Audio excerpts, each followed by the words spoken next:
శ్మశానంలో ఆయన కూర్చోపోతే ఉగ్రభూతాలు వచ్చి ఓళ్ల మీద పడిపోయి ప్రజల్ని సత్కార్యాలు చెయ్యనివ్వవని అక్కడ కూర్చుని తాండవం చేసి వాళ్ళని కూర్చోబెడతాడు.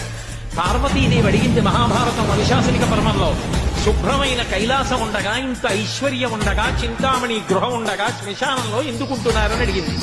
అడిగితే ఆయన చెప్పాడు, పార్వతి బతికున్న నాళ్లు అన్ని చోట్లకి వెడతారు, ఏమీ తోచట్లేదు, శ్మశానానికి వెళ్ళొద్దామని ఎవరు రారు పార్వతి.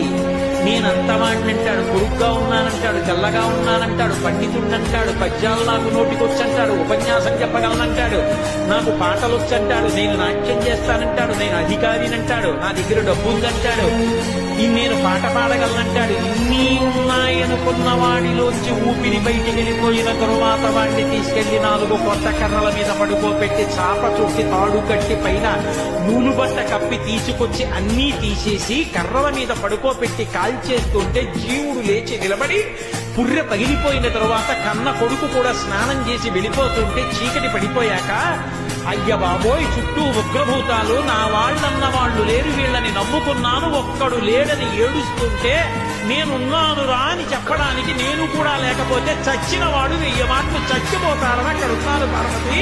నా కర్మకాలక్కడలేనంత